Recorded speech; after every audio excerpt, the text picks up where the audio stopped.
It all began when I discovered that the HOA had overstepped every boundary imaginable. My property, a sprawling 50-acre piece of untouched land tucked behind the rolling hills outside the city, had always been my sanctuary. I had inherited it from my grandfather, a man who valued freedom, self-reliance, and privacy above all else.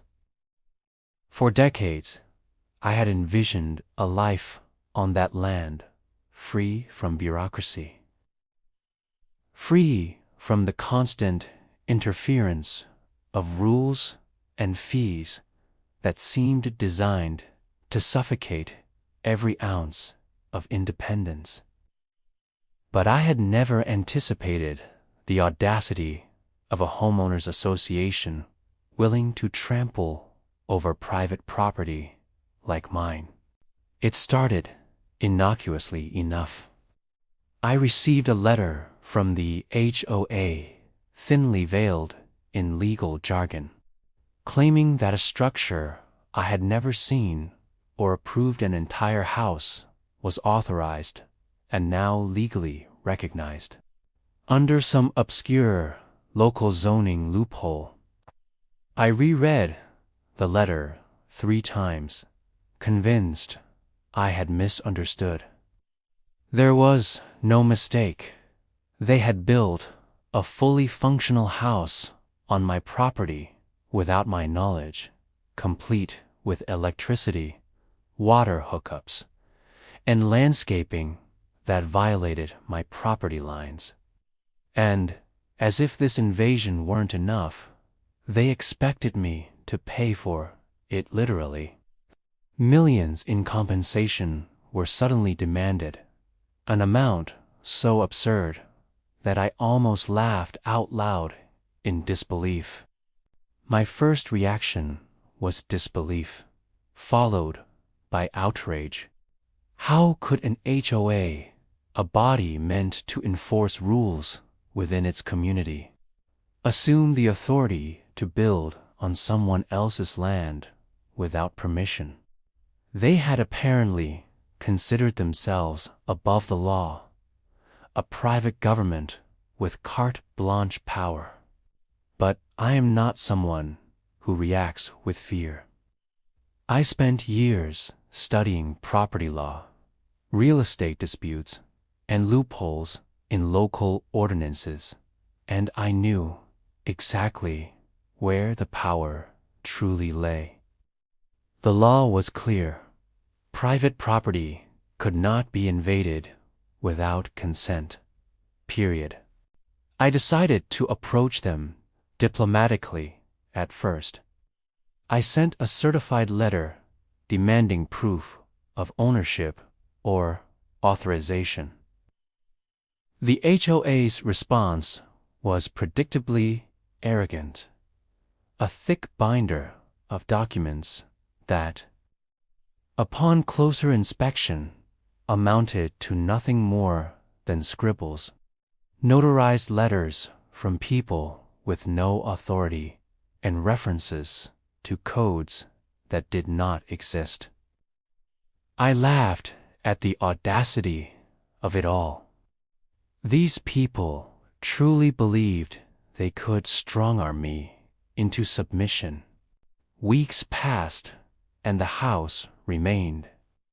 Each day, it stood there, a blatant symbol of their arrogance. I felt my patience evaporate. Then came the day when I decided that enough was enough. I had the legal right to remove the structure immediately. But I also wanted to make a statement that trespassers and bureaucrats could not trample over me or my family's land. I began preparing for demolition. I contacted a demolition company with experience in challenging removals, ensuring that every precaution was taken to stay fully within the bounds of the law. They arrived on a crisp, bright morning, machinery roaring and dust swirling. The HOA house had a strange air of confidence, as if it knew it was untouchable. But that illusion was shattered within hours. Walls that had been constructed without permission collapsed under the precision of heavy equipment. Windows shattered, roofs crumbled, and concrete slabs gave way to the relentless force of bulldozers. I watched, not with anger, but with a sense of justice being served.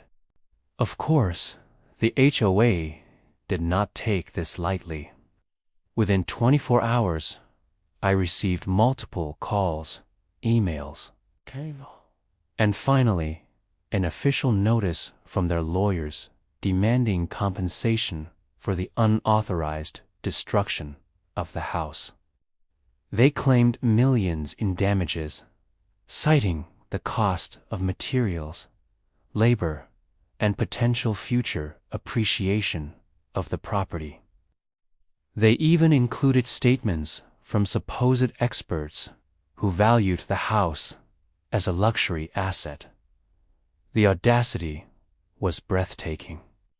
They were demanding payment for something they had no right to build. I laughed again. Their claims were baseless, absurd, and legally indefensible. I responded with my own letter, calmly laying out the facts. The house had been built illegally on my property without permission. No permits had been obtained in my name, and any attempt to collect damages would be considered fraud and trespass. I attached photographs of the demolition, affidavits from witnesses, and a detailed record of the HOA's unauthorized construction. I felt like a warrior armed with facts instead of weapons, ready to fight a battle they didn't even understand they were losing. The HOA escalated. They began a campaign of intimidation, threatening lawsuits, sending private investigators to my property, and even attempting to involve local media with a narrative painting me as a ruthless landowner who had destroyed a beautiful home. I knew these tactics all too well. They were trying to bully me into submission, hoping that the pressure alone would make me pay up. But I refused to yield. I decided to take the next step, exposing them. I gathered every shred of evidence showing the illegality of the house, the lack of permits, and the HOA's repeated attempts to circumvent the law. I contacted a local journalist with a reputation for investigative reporting. Within days, the story was public. The HOA had attempted a massive overreach, building on private land without consent and demanding millions from the rightful owner. The public reaction was immediate. Social media erupted with outrage. Neighbors began questioning the HOA's authority, and the local council was forced to investigate. As pressure mounted, the HOA tried a different tactic: negotiation. They proposed a settlement, offering to reduce their claim to a fraction of the original amount if I agreed to sign a document acknowledging their so-called authority. I refused. Not only was this legally unnecessary, it would have set a dangerous precedent, granting them a sense of legitimacy they had no right to claim. I was not about to reward their arrogance with even a shred of recognition. The legal battle began in earnest. Court hearings dragged on for months, but I was prepared. I had meticulous records, expert witnesses, and overwhelming evidence proving that the house had been illegally built and that any claims for damages were null and void. The HOA tried every trick in the book claims of implied consent, customary usage, and even attempts to argue that my failure to notice the construction sooner somehow gave them rights. But the law was clear, and their claims crumbled under scrutiny. Finally, after nearly a year of legal maneuvering, the court ruled in my favor. The HOA's claims were dismissed in their entirety. Not only were they denied any compensation, but the judge also ordered them to cover my legal costs and to issue a public apology for their unlawful actions. Justice had been served, and the arrogance that had brought a full house onto my property without permission was thoroughly rebuked. In the aftermath, I reflected on what had happened. The situation could have been disastrous, but it had also been a reminder of the power of knowledge, preparation, and perseverance. I had faced a powerful organization with resources, lawyers, and media connections. And yet, armed with nothing but facts, legal knowledge, and determination, I had prevailed. My land was mine, my boundaries respected, and the HOA's reach forever curtailed. I also realized the importance of vigilance. Property rights are precious, but they can be easily threatened by those who overstep their bounds. I invested in fencing, surveillance, and a detailed registry of all land use on my property. I would not allow such an intrusion to happen again, not to me, not to anyone who valued their freedom and ownership. Word of the battle spread, and I found myself receiving messages from neighbors, activists, and even lawyers who had encountered similar situations. My story became a cautionary tale, a testament to the idea that no organization, no matter how seemingly powerful, can bypass the law without consequence. People praised my resolve, my strategy, and my willingness to stand firm in the face of intimidation. It was a victory not just for me, but for anyone who values justice, property rights, and the principle that no one is above the law. As I walked through the fields of my property, the wind rustling through the trees, I felt a deep sense of satisfaction. The house was gone, the land was safe, and the lesson was clear. Rights are not given, they are defended.